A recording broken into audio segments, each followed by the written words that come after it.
With the help of Hashem, we are learning Yoma Daf Samach Ches. We are dedicating this class, L'Refuah Shalema, to one of our group, to Reb David Akiva ben Necha, that's Reb Carlos Kibrit from São Paulo, Brazil, that has corona and mamish needs a Refuah Shalema. May you have one today. Amen.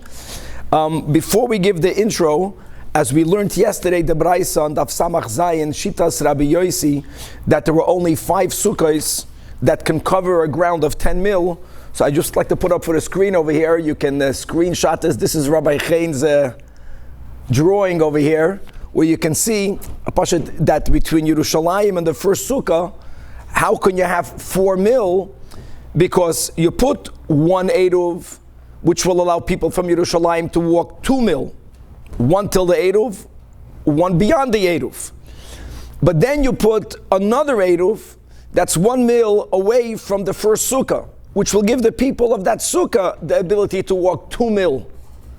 The point will be is that the ish iti will be accompanied the entire time. And take a look, Investor Zen, 2 sukkahs can cover 10 mil.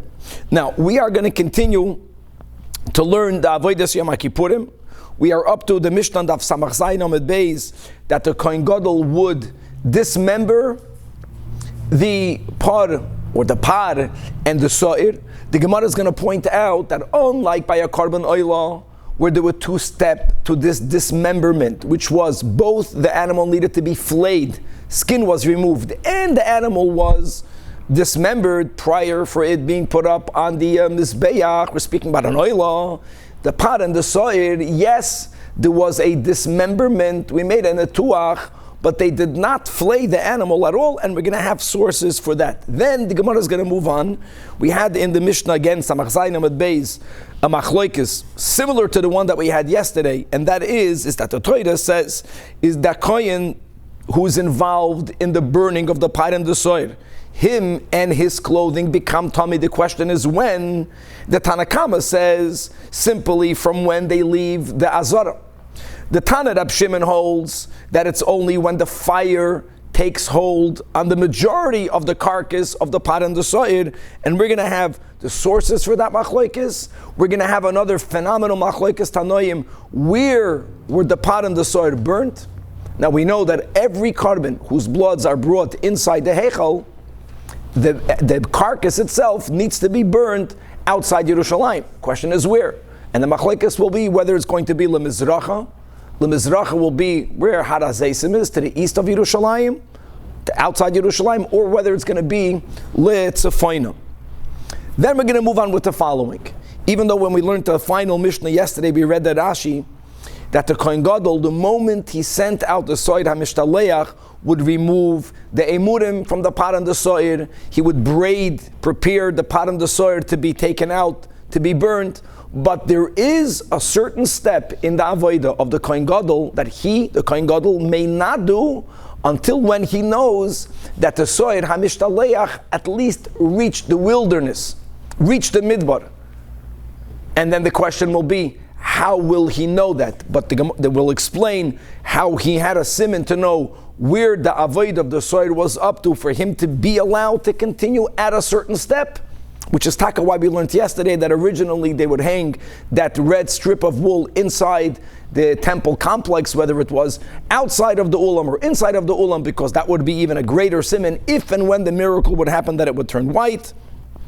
We're going to move on today, God willing, with the 7th chapter of Yoma, which will really be the final chapter of Kachim. That's going to deal with the special reading of the Torah that the Kohen Gadol did. We'll mention Bekitzur from what Sefer Torah. Where was that Sefer Torah? That's not discussed over here. We had a little bit of that in Shkolim. We have a little bit of that in Bava Basra. We're going to learn about the special brachos that the Kohen Gadol made right after he read the Torah. Some of it inside, some Torah he read Baal Peh, which is unusual. And finally, if we'll have time, we will begin the sugya of whether Big Day Kohuna nitnu leihanes bahen, whether a person can derive benefit, even the Kohen, from the Big Day Kahuna, not during the Avodah. And this really overlaps with another topic which will, God willing, be discussed in the next year, that if the Big Day Kahuna had shatnez, then having Hana from Big Day Kahuna is even more problematic. Or for sure you may not, because then you're wearing shatnez. And this will already be for the next year, that we will learn that either the big day Kohen Hedyot, we keep on learning this machlekes, whether the avnate of the Kohen Hedyot did have shatnez, whether it did not have shatnez. Even if it did have shatnez, we'll learn up Sachidish that perhaps it's less problematic to have certain types of hana'ah, unless there is a general issue that b'chlal you can't have hana from big day kahuna. Chavra, and a lot more. Let us start on Daf Samach Zayin Amud Beis.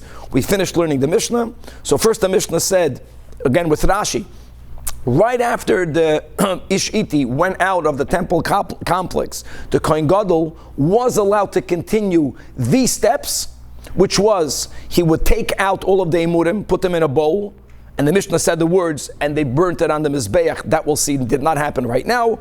And then the Kohen Gadol would prepare the carcasses of the pot and the so'ir. Both of them were already slaughtered. Both of the avodas hadamim were fully finalized, but the animals needed to be burnt outside, and he would prepare them. We had two versions of the Mishnah. We said that in the Yerushalmi it simply says that b'maklois, kolon b'maklois, but here our girsa is that he would somehow braid the physical carcasses together, and they would be removed. And then we had the machlokes in the Mishnah. Fine, the Torah, as we'll read out the pasuk in Achrimoy, says that whoever, that was not the Kohen Gadol, but the Kohen that would take them out, would the begadim have to be washed, which is arai that he and the begadim become tamei from when? Again, Tanakama, Mishayetzu chutz l'chaim esoazara, and the Tanach Rab Shimon says Mishayatzis ha'ur berubam, when the fire catches hold on the greater part of these two animals. And now we're going to begin with the Gemara, 6 lines before the bottom of the Amid. Baruch atah Adonai Eloheinu melech haolam sha'ar kol b'dvarim. Says the Gemara, how can the Mishnah write that right after the Kohen Gadol placed the emurim in the magis, in the bowl, the Mishnah says, V'hiktiran al gabei mizbeach, v'hiktiran sal kadaitach. Was it now burnt on the mizbeach? Of course not. And here, let's go through the steps quickly in Rashi. We can begin in the middle of a Rashi. Just let's start 2 lines under Tosfos. In the second line, in the widest lines, in the beginning, second word, V'haloi, that's not the time to burn the emurim. He's still wearing his big day laven. He will still read the parsha that we'll begin next chapter with. By the way, the reading of the Torah did not need to be with big day laven, but it was not allowed to be done with big day zahav. So there was an option for the Kohen Gadol of Yom Kippur to take off the big day laven, to wear his own white kittel, and by the way, that will be the source that a white kittel should be worn on Yom Kippur from the Mishnah, and he would read the parsha, and then v'achar kach yitboil. Then he needed to go to the mikvah, which is really kiddush yadayim v'raglayim, going to the mikvah, kiddush yadayim v'raglayim, and then he would get dressed with the big day zahav. This is going to be what we will be learning in next Perek. What comes next to bring the Eloi ve'el ha'am? Then he goes to the mikveh again and he gets in his big day laven. And then he has to go inside the Holy of Holies to remove the kaf and the machta that he left there. Then he goes to the mikveh the 3rd time, imagine, for the musaf. And after the musaf, he's going to bring up these emurim. And then the Talmud shel beinu arbaim. So the emurim, imagine, many steps later. That's the Gemara's kasha. Doesn't fit over here. And back in the Gemara, Ela Ema, you're right. In other words, it's not that we amend the words of the Mishnah. The words are the way they are. The Mishnah, like the Chumash, is multi-layered. Rabbeinu HaKadosh meant to write lahaktiran al gabi hamizbeach, in order for them to be ready when the time will come for them to be burnt on the mizbeach. But it was indeed not done right now. Weiter. Then the Mishnah says that kilo'on b'mikla'os. So we touched the word braiding from the Gemara. So Tani we learned in a Braisa. Amar Rabbi Yechanan. That means kimin kili, like a braid. They were somehow, the bodies, the carcasses of the pot and the so'ir were braided together. They were intertwined together. Now, more details. Tani we learned in a Braisa. When they were dismembered, they were not dismembered the way we did dismember all of the animals of a carbon oila from any carbon oila. Ella, the difference will be that how is it not different? Here, oir al gaba habasar, they did dismember it. They didn't burn the entire carcass. When we say entire, we already took out the emurim. But other than that, it's not that they put the animal in one piece on the fire, but on the other hand, they didn't flay it. The only thing they did is that they they cut it into pieces with its hide. That was unique. And where do we know that from? Amili, the Tanya. Rebbe Yomer, that Nemar Khan, it says over here, where's over here? By the pot and soil of Yom Kippur. The Torah uses the word regarding the carcass, the oir, and the basar. Sometimes the Torah speaks about the perish. The perish means its waste. The point of its waste is that the animal is not completely taken apart. The more wholesome the animal is, so everything is in it, even the waste. And like Rashi quotes the pasuk, it says, es oirasam, the last line in the Amid, ve'es besaram, ve'es pirsham. And v'nemer lahalon, the lahalon is really back. Lahalon is in the Parshas Vayikra, when the Torah is going through the various korban chatois. And this is regarding the par of the Kohen Moshiach.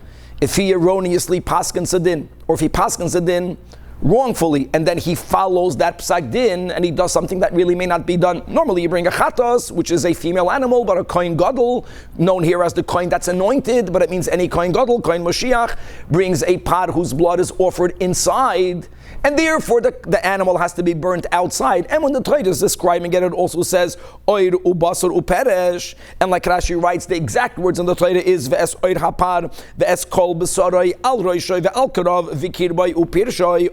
So now daf samaches, so says the Gemara, we make the following gzeira shava, and that is ma lahalan al yedei netuach.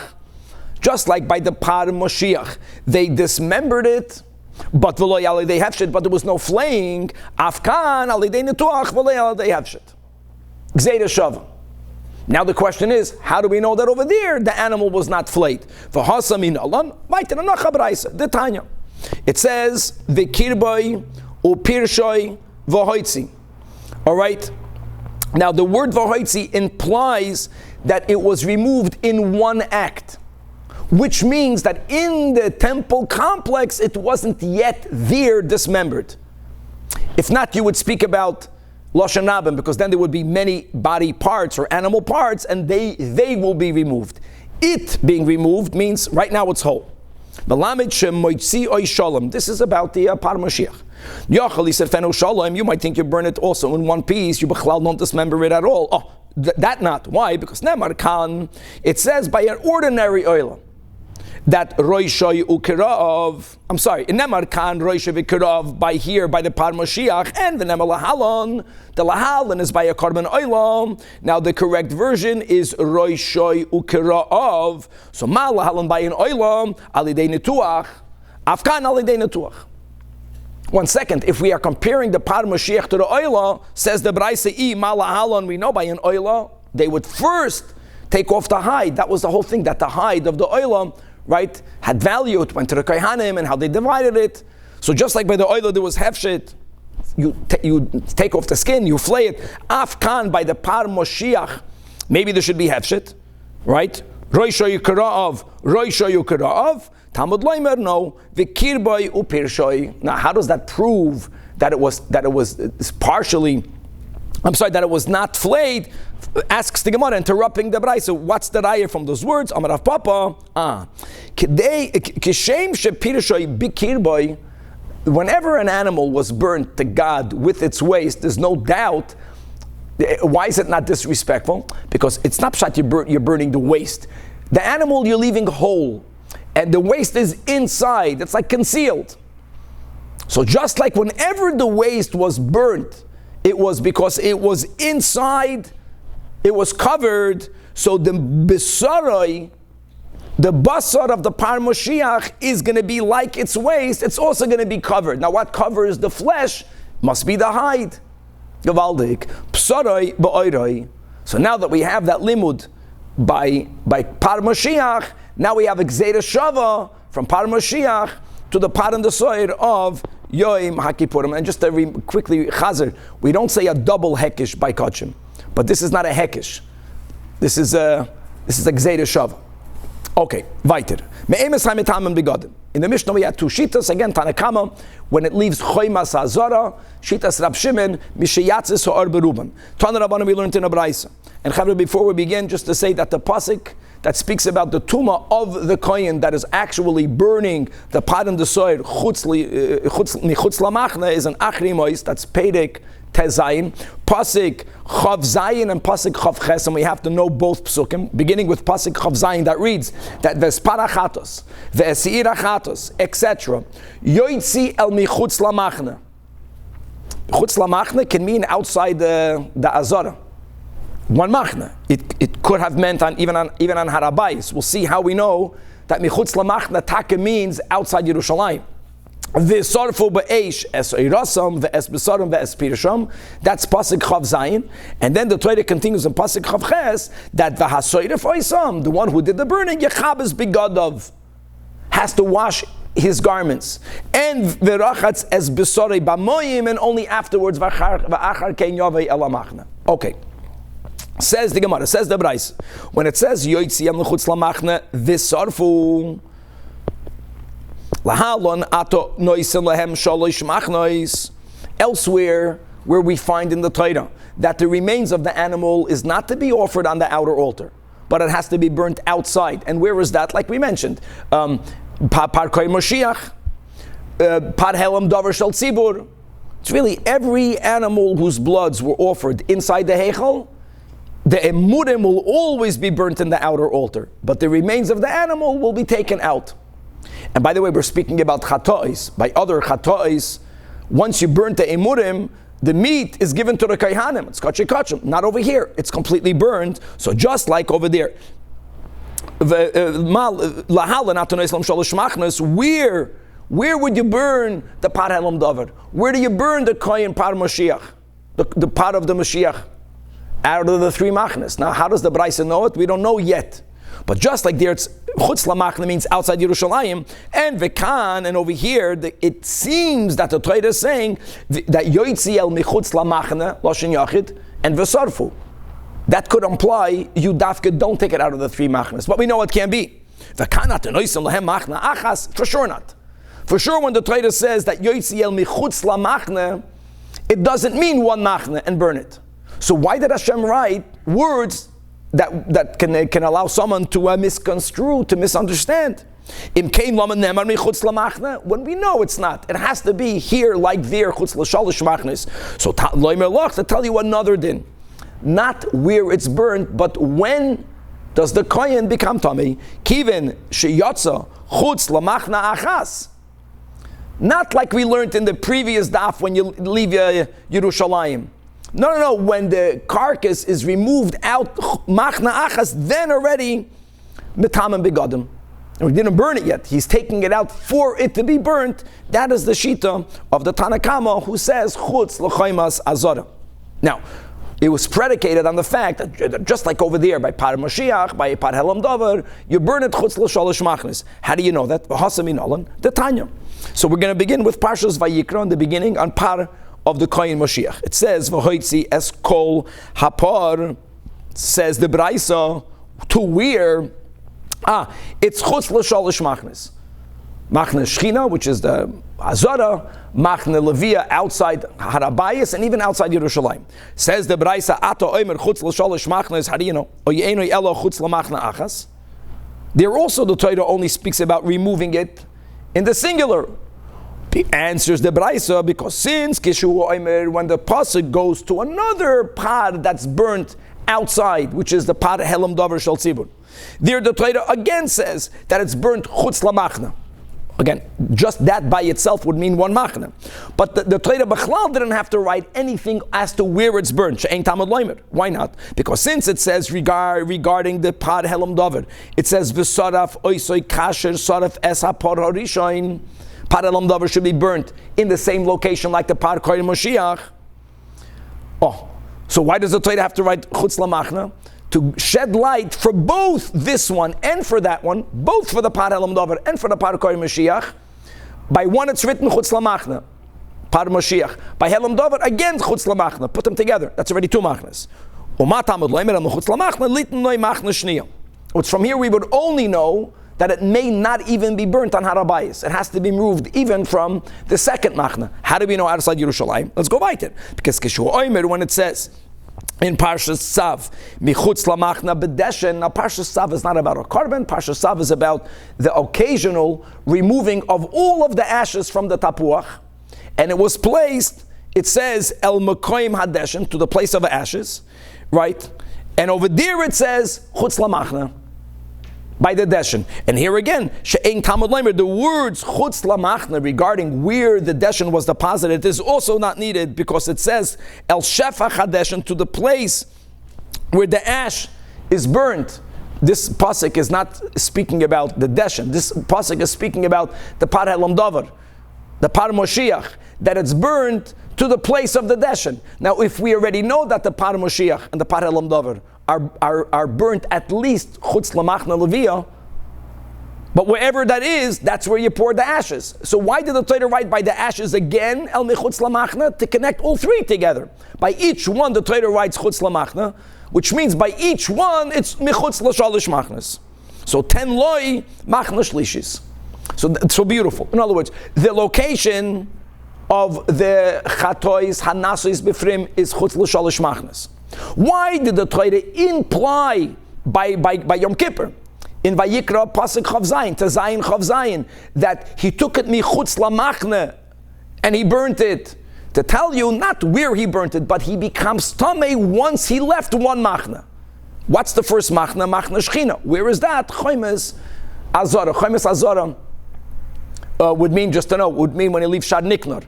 Because as we keep on mentioning, that biblically, the Ezra's Nashim is already outside the Machna Shechina. Okay. However, Rab Shimon in the Mishnah holds that he becomes Tamei not only when he leaves Yerushalayim, not only when he puts it on the fire, when the animals, the pot and the soil, are at least in their majority already charred, right? The fire caught on the majority. So, Hai Michutz Lamachne, Mayavidlei, says the Gemara, Rabbi Eliezer Oimer Nemar Kan by Yom Kippur, in the pasuk that we just mentioned, pasuk Chav Zayin, Mechutz Lamachne, the Nemar Lahala. Now this Lahala, now we're bringing in the Paraduma, Mechutz Lamachne, Ma Kan Chutz L'Shalish Machnes, Af Lahalon Chutz L'Gimel Machnois. How do we know here Chutz L'Gimel Machnois? That we already learned from the Par Helam Davar, that we already learned from the Par Koren Moshiach. Any animal whose blood is brought bifnim, the animal not only will not be eaten by the Kahanim, but it has to be burnt, and it has to be burnt Chutz L'Shalish Machnes. The Torah writes in Chav Zayin El Michutz Lamachne to give us words to create a Gzeira Shava link between here, Yom Kippur, and the Paraduma. That the Paraduma has to be burnt. Aflahalon Chutz L'Gimel Machnois. Now, even though by Paraduma the Torah didn't write how many machnas away does it have to be burnt, but we do have a unique pasuk regarding the burning of the Paraduma, and that is, like Rashi brings down, it says El Noichach Pnei Oyel Moed. Noichach Pnei Oyel Moed means that wherever it is that it's burnt, it has to be in a location where the one burning the Paraduma is facing the Oyel Moed, which would mean the openings to the Oyel Moed is always from the east. Even though there was that little ta, remember, there was like a little chamber which would theoretically allow someone to go into the Holy of Holies taka from the west, but that's not an opening, it was never opened. The Pnei Oyel Moed, we learned that the face is to the east. So just like by the Paraduma, Malahalan b'mizracha shal Yerushalayim, which happens to be someplace on Har HaZeisim, whoever goes to Har HaZeisim knows that from there you mamish see the Makom HaMikdash, and with all of the pratim that we learned earlier in the chapter, that mamish, that when the doors of the Azara are open, or if the wall of the eastern wall was not that tall, there was a very short lintel, then you can mamish see in. You can see in when you're standing on Har HaZeisim, Afkan on Yom Kippur. So it's not about when you become Tamei, it's about where Chutz L'Yerushalayim. B'mizracha shal Yerushalayim. Gavaldik. Now the Rabbanon of our Mishnah, they used El Michutz Lamachne V'Sarfu to teach you when the one taking those animals out becomes Tamei. Right away, one Machna. So now we also know that it has to be burned Chutz L'Shalish Machnes, which means outside Yerushalayim. But now they don't have anything available to link it to the Para Aduma, and indeed, that is connected to the other Machlokes. According to the Tanach, it's not burnt in the east of Yerushalayim, in the east outside Yerushalayim. V'Rabbanan heicha saraflu, ki the Tanya taka heicha nisrafim, daf samach chesam et beis, litzfoina shal Yerushalayim. Once you don't have a link to the Paraduma, it's almost logic dictates you got to go to the north. Why to the north? So Rashi writes on the top of the Amid, Shekol Masechatas Betzofen. If this would have been done inside the Azara, well, Chatas isn't only a Chatas, but all Kachei Kachim are connected to the north. So even though we're not speaking about Shechita, we're speaking about burning the animals outside Yerushalayim to the north of Yerushalayim. And Bechlal, to appreciate Al Pi Kabbalah, that north is connected to Gevura. And like we mentioned when we spoke about the entrance to the Holy of Holies, that even though that chesed is what's used in our initial approach, but when you get closer, the closer you get, there's a higher standard of, there are higher standards that are expected of you, to the point that HaKadosh Baruch Hu, right, is medagdek kechut asayra, right, usvivav nisa'ara ma'oi, those who are around God. God is very, there's a lot of gevura there. So this is also connected to the tzad that's often. And the chutz legimel machnois. But Rabbi Yossi agrees that it is litzfoina, but Rabbi Yossi has another detail. And that is, not only does it have to be burnt in the somewhere outside Yerushalayim, but north of Yerushalayim, that abeis hadeshin nisrafim. Prior to burning the pot and the so'ir, some of the ashes, now this could have been done out of Yom Kippur, but some of the ashes of the Mizbeach needed to be deposited there. It's amazing. Ashes also represent a tremendous amount of gevura, because you only get ashes through burning. So there has to be a beis hadeshin. Look inside the top line. A beis hadeshin, says Rashi, that sorech sheyagdim l'sham deshen hamizbeach sheyehei nikra koidem lochein mekoim shefech hadeshin. And by the way, says Rashi, that means, what are they arguing about? The Tanach here also says litzvayno. This Braisa does not subscribe to Rab Shimon, to our Rab Shimon, that there is this Gezerah Shava between the Par V'Soir to Paraduma. And because according to him, it's Takadan L'Mizracha. Even if it's done L'Tzfayna, you have a new machlokes, whether there needed to be ashes pre-deposited there or not. Amar Rava, man Tana the Palagalei de Rabbi Yossi, which is our Tanakama, who holds, yes, L'Tzfayna, Tanakama of the Braisa, but you did not need to have ashes prior to the burning deposited there. It's Rabbi Eliezer ben Yaakov, who did Tanya, and this pasuk is psukim that we have by Par Kohen Moshiach, where it says El Shefech Hadeshen Yisarev. So what does that mean? Sheyehei L'sham Deshen. And we're comparing them all together. And if that's the case by the Par Kohen Moshiach, that will be the case by the Par and the So'ir. Okay, L'chayda, that's a clear pasuk. How can you argue with that? So says Rabbi Eliezer ben Yaakov that the meaning of the word Shefech Hadeshen, the way we'll understand it right now, doesn't mean that you needed to have ashes deposited there. It means, where is it? The word shefech means mishupach. Mishupach means a slanted place. It means that it shouldn't be flat. A place where if you were to pour deshen, many times when you pour something, you don't want it to accumulate there, so it's advantageous to pour it on an incline or on a decline. And the pshat that the Rava understands from Rabbi Eliezer ben Yaakov is that he's saying that it doesn't need to have deshen. Even though it sounds that literally, it says El Shefach Hadeshen. No, it's more about the Shefach, to a place where it would be better to pour. An inclined, a declined place. Says Abaye to Rava, you didn't understand pshat in Rabbi Eliezer ben Yaakov. Rabbi Eliezer ben Yaakov is not disagreeing with the Tanakama. Both of them hold that there has to be ash pre-deposited in the location where you're going to burn the Par Helam Davar and the Par Kohen Moshiach and the Par V'Shol Shem HaKippurim. There is a machlekes whether you need to have another precondition. That's what Abaye is saying. L'kol alma, there has to be deshen.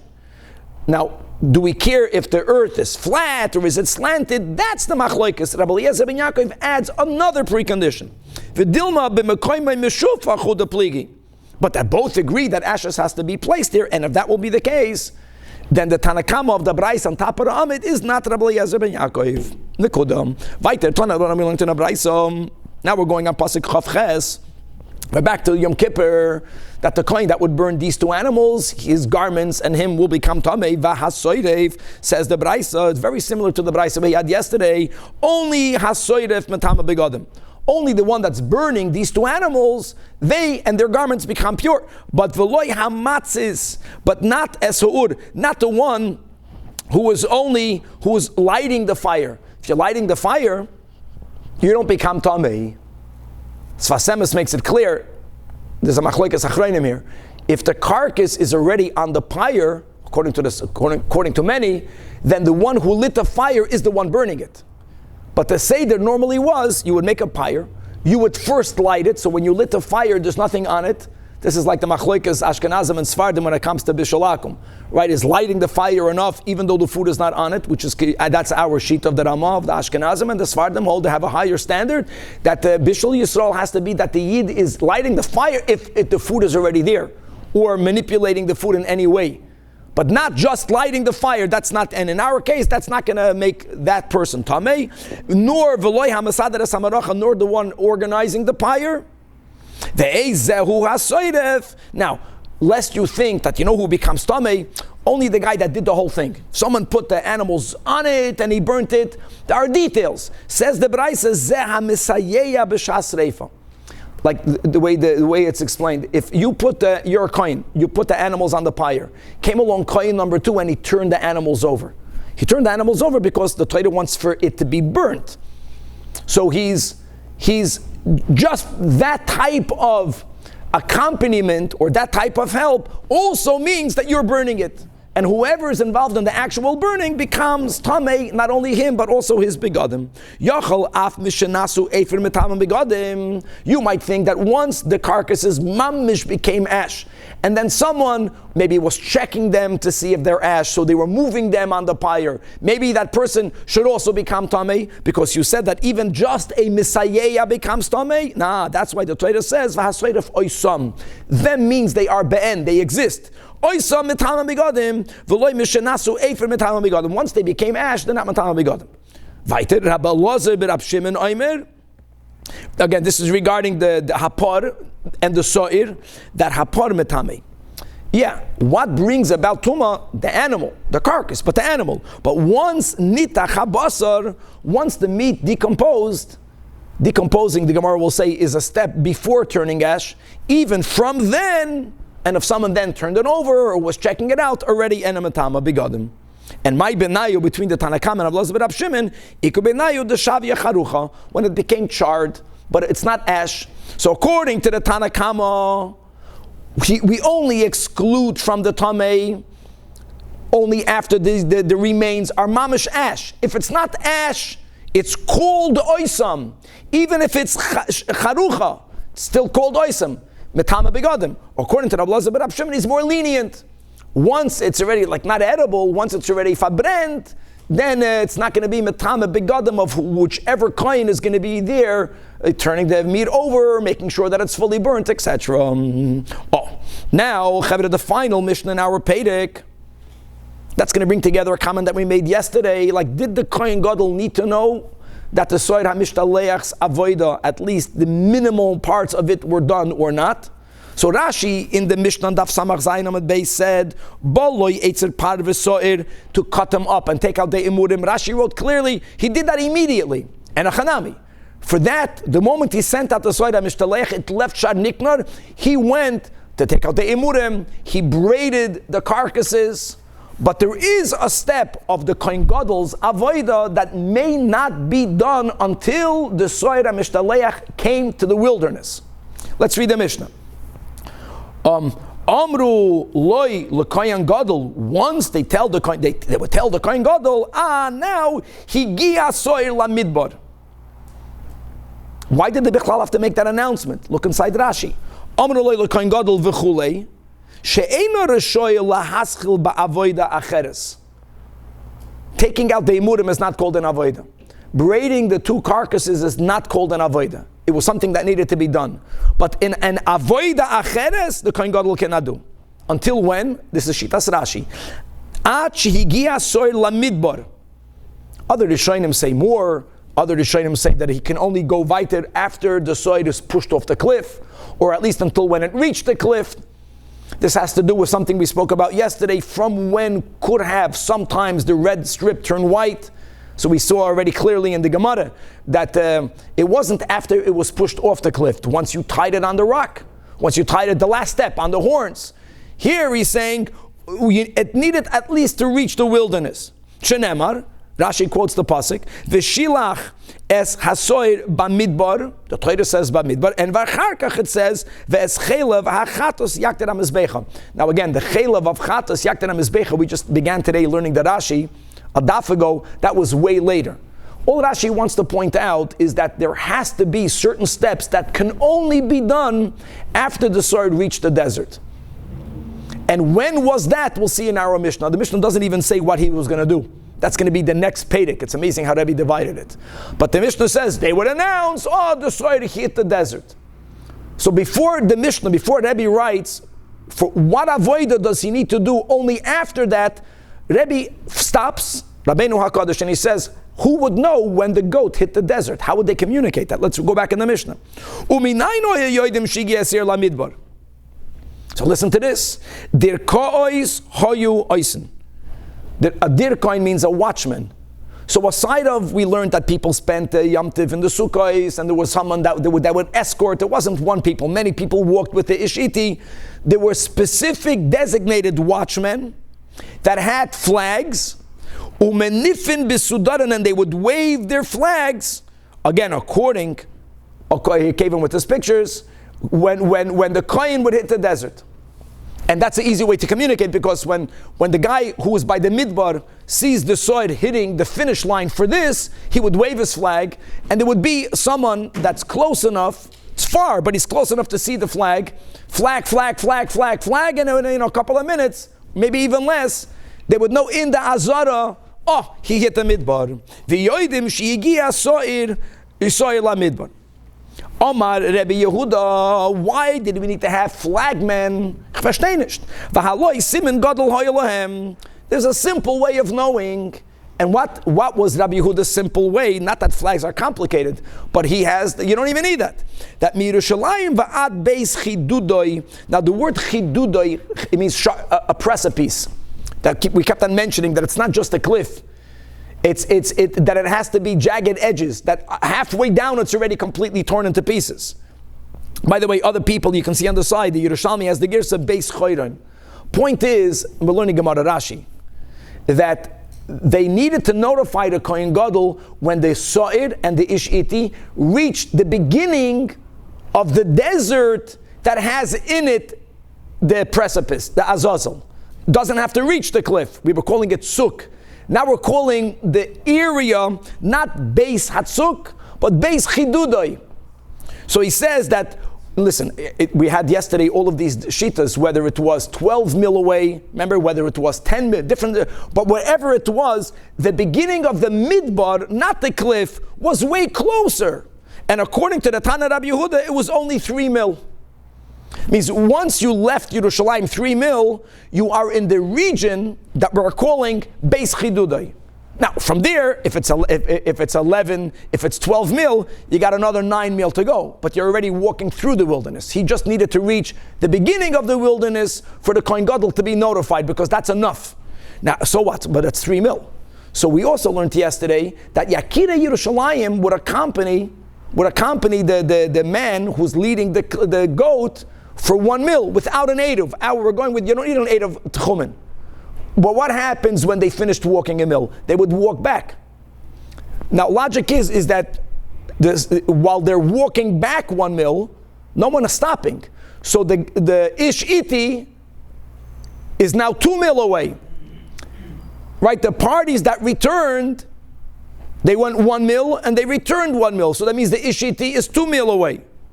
So all you need to do is you need to approximate how much time would it take him to walk the 3rd mil. It's only 3 mil away. It's only 3 mil away. Approximating how long will this person take to walk a mil, you don't need to have flagmen. You can be ma'arach yourself. And then they would wait. V'shoyin kidei mil doesn't mean the Kohen Gadol will be shoyin, because we don't know how long it would take for him to take out the innards. to put them in the bowl, to braid it up. Could be it took time, but whatever it is. Could be the Kohen Gadol was old, but there were people that were halting up, more or less the final meal. Now obviously, the Tanach doesn't subscribe to that. Many Rishonim learn Pshat that the reason why the Tanach says you needed to have Sudarin, different ways of learning the Mishnah, is because the Tanach holds that it's not enough for the Ish Iti and that goat, Hamishtaleach, to get to the beginning of the Midbar. According to many Rishonim, according to the Tanach, the Ish Iti needs to reach the cliff. Now, the Tanach Lishitas, the prior Mishnah, that's 12 mil away. It's difficult to approximate 12 mil because you're going to be off a little bit. So 1 mil, nishkaferlach. To approximate 12 mil, he didn't want to do that. That's the way somebody should know. And that's why the Tanach holds that you needed to have the system of the flagman. Okay. Now, Rabbi Shmuel. What does it say that he has to get to the actual cliff? It says, yes, about Midbar. I know that, Danny. So, and Rashi, what I said now is not Shitas Rashi. It's Rabbeinu Hanan, it's other Rishonim over here. That's the way some, if you learn like Rashi, then it's not answered. Or maybe according to Rashi, the machlekes will be whether you need to know it b'diuk, and when you have a flagman, you know for sure, maybe the guy had a cramp in his leg. Maybe, that's the machlekes. Do you need to know or can you approximate? Okay, weiter. Now Rabbi Shmuel. Why do you even need to walk with him a mil, this whole thing? No, they did. They walked. The fact is, they walked with him. Rabbi Yehuda is saying, How long it takes to walk a mil today? How long it takes to walk a mil? You have a three-way machlekes in halachim. That's the whole problem. How long does it take to walk a mil? Right? Is it 18? Is it 18 minutes from the lowest, or is it 24 minutes, or is it somewhere in between, 22 and a half minutes, or something like that? If you're whatever, either way, it's an estimation. You walk there with him, and you have to walk back. The guy walking back is not going to walk exactly. Oh, correct. I just like that. If we're going to learn pshat that the machlekes is 3 mil versus 12 mil, you're making the point over here. So even by 3, so there's a limit to how much you can approximate. We tolerate a certain amount of be'erach. Now, Rabbi Shmuel Omer, we don't need any of that. When we were worthy. Because guys, we quoted this yesterday, that Lashon Shel Zechoides Hayakasher Al Pischei Shel Heichal. Whether it was mibachutz and then they moved it mibafnim, whether we learned to other braise, it was always mibafnim, whatever it is.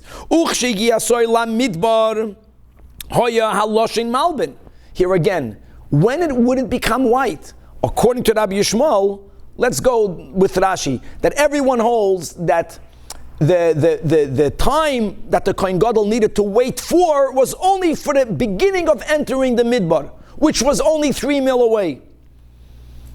This is not the way we learned yesterday, that only after they finished tying the string, only from then on would it become white. He holds, Rabbi Shmuel holds, that it would become white the moment it went to the Midbar. So look at the Lashon during the times that strip red of the wool was in the Heichal, was in the Ulam. Second Beis HaMikdash we learned before, Bisman Shemon HaTzadik, it happened all the 40 years. Between Shemon HaTzadik and the last 40 years, are the Nisht. That's what we learned. And then at the last 40 years, none of these miracles happened. Shenamar, as it says, and here we're quoting, we learned this yesterday, the pasuk, this pasuk is the closest we get to this whole avoid of tying the red wool. Nowhere is this mentioned in the Torah. Not even beremes. Im yiu chatoechem kashanim, then kasheleg yalbinu. This bepoil happened on Yom Kippur in the Beis HaMikdash. So Amar Abaye regarding Shitas Rabbi Yehuda, Shmami, no, this is Rabbi Yehuda, that Beis Chidudai Bamidbar Kaima. In other words, that we call the entry of the desert the Beis Chidudai, which again 3 mil. The cliff, it's 12 mil. Doesn't matter, but that region begins 3 mil, and Vahar Kamash Milan, and there's the Chiddush here will be the Kasav Rabbi Yehuda, Kivin Shehigia Soila Midbar, Nasis Mitzvasai.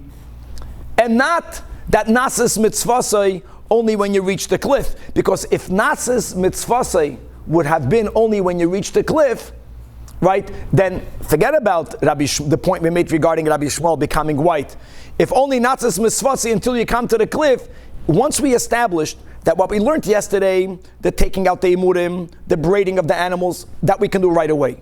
But there is a certain step in the avodah which will be the next Pedic, which will be the Kohen Gadol's reading whatever he needs to read from the Sefer Torah inside, some psukim bal peh. If he needed to wait until the Soyer HaMishtalech mitzvah was done, so you clearly see that it's already done only when it's 3 mil outside Yerushalayim, even though it's going to go another 9 mil. And a chanami, that Shitas Rabbi Yehuda. And we already mentioned that before, that Rabbi Yehuda B'chlal holds that even vidui on the Soyer HaMishtalech is not essential. So you have different levels of not essential. If you didn't do anything, it's good. Even if you're doing the mitzvah, not b'diavad, lechatchila, you're doing the vidui, you're sending it out. But the moment it reached the desert, you're good to go. It's very meaningful, because if you think about, if the Soyer is the representatives of our sin, that the Soyer is our Avedas, how far do our sins have to be away from us for us to feel we're in the clear? Some people know that unless they see their sins going down the cliff and getting dismembered, Retzich Neshain, that you're far away from it, just like that, it's coming back. Rabbi Yehuda holds, it's already out of the city. Shein Genuk. Look, that's the machlokes. And on that we say, Hadran Allah, Shnei Seirei, we will, God willing, come back to you, Shnei Seirei. And now we are entering the 7th chapter. Guys, it's almost bittersweet, because this is really the last Perek of Kachim, until we come to Kachim. Even though, of course, we'll have many Dinei Kachim, because the 8th chapter, we're coming towards the end, is about Yom Kippur, even in Golos, about the 5 Inuyim. But this is the final Perek that's going through every step of the Avodah of Yom Kippurim. So now that we said in the previous Perek that Amru Loyla Kohen Gadol, they knew, however they knew, the Soyer came to the Midbar. Now the Kohen Gadol goes weiter. Now what's the weiter? Where are we up to? The Kohen Gadol, Kohen Gadol likrois. The Kohen Gadol now is going to come to read. Now, before we mention what he read, from what he read, etc., we have to clarify in what begodim did he read. Now, we are going back, right? He began in the morning with the Big Day Zov that we went through. So at Khan, he only changed once into the Big Day Lovin. With all of the Ketayres, the Dam, the So'ir, even what he did yesterday, what we learned about taking out the Emurim, all of that is with Big Day Lovin. All of that is with Big Day Lovin. The reading of the Torah is going to be a very unique step. He may not wear the Big Day Zahav now, but he doesn't have to remain in the Big Day Kohuna Gedoyla of Yom Kippur, which is the special Big Day Lovin. So what's the option? That he had his own begadim, on Yom Kippur white. If he wanted, he could have put on his own white robe, his own kittel. Let's read inside. Im ratza likras big day boots. Big day boots is one of the words for linen. And if he wanted to wear the holy begadim, the same begadim he wore when he entered the Kodesh Kachim, then he's allowed to do so. But ve'im lav, but if he doesn't want to wear it, the big day lavan, the big day boots, he wants to remove it, he can remove it, but he cannot yet put on the Big Day Zav. We'll explain, because this is not called the Avodah proper. So what does he do? He's allowed to read it be'itztelis lavan, in his white robe. See, white, that's the source of the kittel, that belongs to him. So that's Aleph, very interesting, as an in-between step. Now he's going to be reading partially from the inside, but he needs to get a Sefer Torah. So there was a Seder, the way the Sefer Torah was brought to him. Fascinating. Chazan HaKnesses. The word Chazan here means the Shamish. Right? Above the Shamish is the Gabbai. The Gabbai is called in the Mishnah the head of the shul. He's called the head because it's the Gabbai that decides, Rashi writes, who gets the Aliyahs, who should be the Baal Tefilla. He's the leader of the Seder of the Beis HaKnesses. The Chazan works for the Gabbai. Now, Beis HaKnesses, Rashi writes here, the Beis HaKnesses on Harabayis. Why? Now, that Beis HaKnesses needs to have a Chazan, needs to have a Gabbai. They were the ones involved in bringing the Sefer Torah to the Kohen Gadol. So it says Chazan HaKnesses Noitel Sefer Torah. It's just not clear where was the Sefer Torah. So you would think, Rashi writes, the Chazan HaKnesses is the Beis HaKnesses on the Harabayis. He was the Chazan there. So, lest you think, as some say, that the Sefer Torah was from the Beis HaKnesses on the Harabayis, Toisvis, Bava Basra, Daf Yud Dalid, when we spoke about that whole machlokes about the 13th Sefer Torah that Moshe Rabbeinu wrote, Each one he gave to a different shevet. One was left in the temple, and it was placed at Machloikis. Remember that made Rabbi Yehuda inside the Aron Kodesh or outside the Aron HaKodesh. That's in that context. Tosfos holds that he quotes our Gemara Yoma. He understands that on Yom Kippur, once a year, the Kohen Gadol read from the Sefer Torah that Moshe Rabbeinu wrote that was kept the entire year in the Kodesh Kachim. That's a big thing. That's a big thing because who brought it? How did they get it? The Mishnah didn't write that the Kohen Gadol in one of his trips in and out also took with him a Sefer Torah. And we mentioned this when we learned Shkolim. According to the Tanach, that the Sefer Torah of Moshe Rabbeinu wasn't outside the Aron HaKodesh, it was inside the Aron HaKodesh. What does that mean? That they opened up the Kapoiras? So that's the big topic over here. We already mentioned, we learned one day, we began with a shtikul Zohar. There are certain steps that Rabbeinu HaKodesh, is leaving b'chashoy. He's hinting it, we just don't see it. But there's a machloikis where it came from. Tosfos holds this Sefer Torah was the Sefer Torah that Moshe Rabbeinu wrote that was kept in the Kodesh Kachim. If it wouldn't be the Kohen Gadol, was anyone else allowed to enter there? We already learned. No one else is allowed to enter there. Derech, from the Pnei, from the curtains. There were other ways of getting in there. We just mentioned it today. You could have even come through the top from the back. You can come from the ceiling. L'chayra, they didn't go down from the ceiling. It's not mentioned here. But we would get the Sefer Torah Shekosvei Moshe. And the Chazan wouldn't give it directly to the Kohen Gadol. There was a Seder that V'noisnoi l'roish HaKnesses. That's what we call the Gabbai. The Rosh HaKnesses would give it to the Skan, to the deputy of the Kohen Gadol. The Skan knows the Kohen Gadol. Now the Kohen Gadol, oimed u'mekabel, he would stand up. Oy Gewalt. He would stand up. Doesn't that imply that he was sitting? The Gemara is we're going to learn that next year. What do you mean he was sitting? No one is allowed to sit over there. We're going to clarify where this was. And we'll see that since this happened in what we call the Ezras Nashim, that biblically at Kedushas Harabayas, Midoraisa, even though Midrabanan we added stringencies, and the whole problem of no one being allowed to sit in the place of the Beis Hamikdash, other Lamalche Beis David, doesn't apply to Ezras Nashim. And V'koira, what would he read? So here the Mishnah says he would read Achrei Mois, beginning of Parshas Achrei Mois, Vayikra Tazayin, until the end of the Seder of Yom Kippur. And number 2, Va'ach Ba'asar. Now guys, Va'ach Ba'asar, what we read on Yontif, that's in Parshas Emer. In Parshas Emer, the Torah goes through all the Yomim Tovim. And then the Ach Be'eser L'Chodesh HaShvi, so he went from Achrei Mois to Emer, which is not that far away. All of that was read from the inside. And when he finished reading that, he wasn't done with Kriya, but he was done with Kriya from Inavenik, from inside. Now, the Goyal Sefer Torah, he would roll it, what we call Hag Be'Gelila, but you see here Gelila. You see that the one who does Hagber L'Chayra does the Gelila. Umaniach B'cheikai. B'cheikai, it means in his bosom. It means he would keep it under his arm. He would hold it. B'chavedik. And he would declare that Yoisim Emasher Karesi L'Fnechem Kasov Kan. That he's about to read Ba'al Peh, other readings, which is what we read in the Shul, which is from Parshas Pinchas. He would not read it from the inside. We'll learn why not. But a person might have thought that if you're reading out of a Sefer Torah, and then you continue to read certain portions that are not inside, maybe there's a mistake in the Sefer Torah.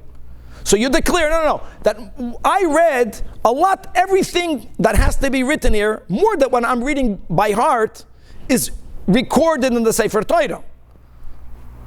So the question is, why didn't you read it? We'll learn about this whole concept. This is a sugya we have in Megillah. It's not kavod tzibur for people to wait for you to roll it. Now going from Achrei Mois to Emor doesn't take time. Going from Vayikra, even from Emer to Pinchas, that's a whole chumash, that would take too much time. So he would, Hag V'Gelila, he would say,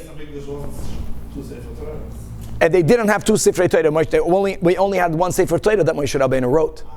And now what would he read by heart? Ube'eser Shabachumash HaPikudim, which is also what we read Maftir on Yom Kippur, which is written in the book of Numbers, which is called the book of Bamidbar, and that is Koira Al Peh.